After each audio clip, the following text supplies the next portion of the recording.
every one of us a belief that we'd lose at least one, possibly even more astronauts during the Mercury program. The risks were incredibly high. You know, when we put John Glenn on board a rocket, he was flying the 6th Atlas, and 2 of the previous 5 had blown up.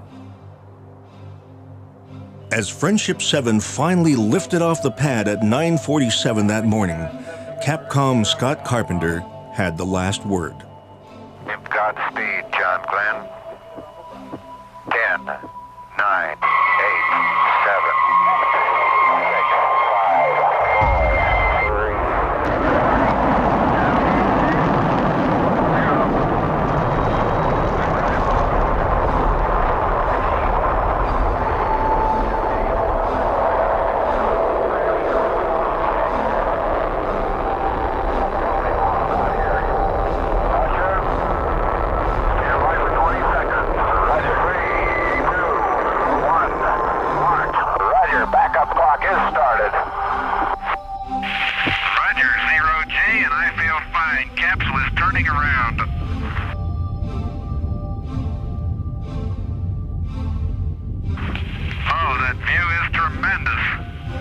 Glenn was falling around the Earth at nearly 18,000 miles an hour.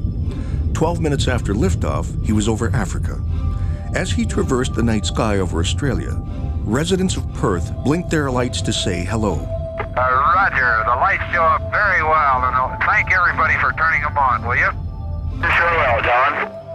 Melanie, over. Roger, how you doing, Gordo? We're doing real fine up here. Everything is going very well, over. Very good, John. You sound good. Roger.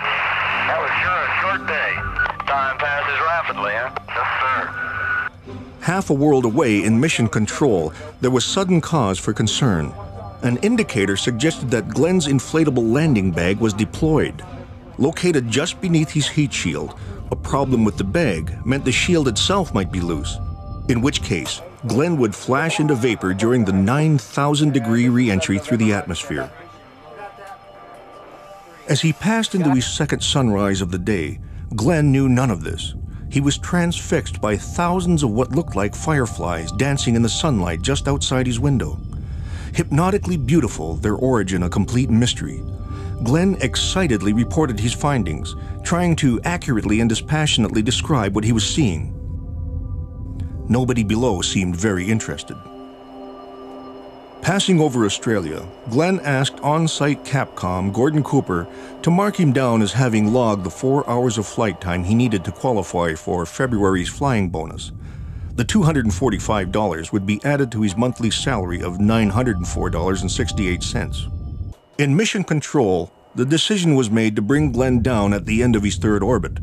We made a very risky decision to re-enter with the retro-rocket package attached, because the retro-rocket had straps that would hold the heat shield in place until the aerodynamic pressures in re-entry would maintain it in that position. So that was a very close call.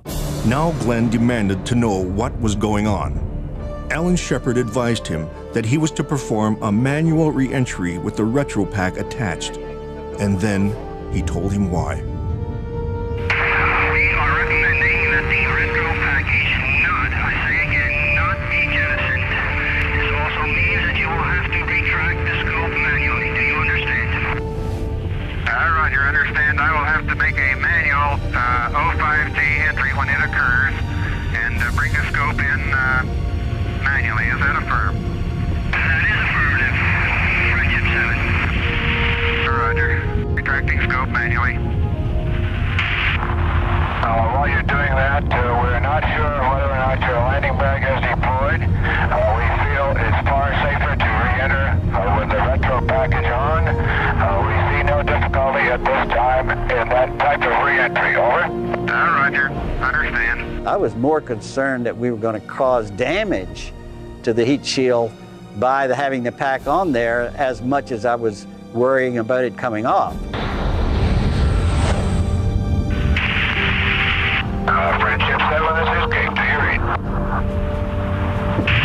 This is Friendship 7, a real fireball outside.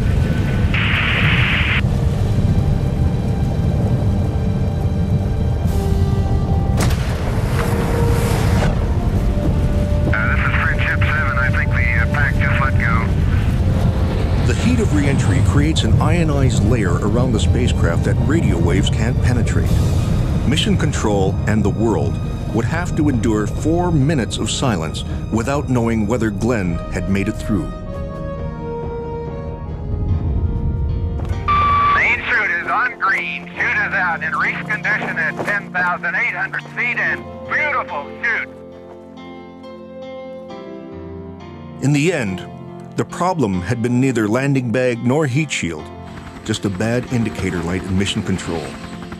John Glenn had earned his bonus with a perfect flight that had held America riveted since early that morning. The New York ticker tape parade would be larger than the one that greeted Lindbergh 35 years earlier, but that was still to come. For now, John Glenn stood alone on the deck of the recovery ship Noah, contemplating his 4th sunset in just over 5 hours. There were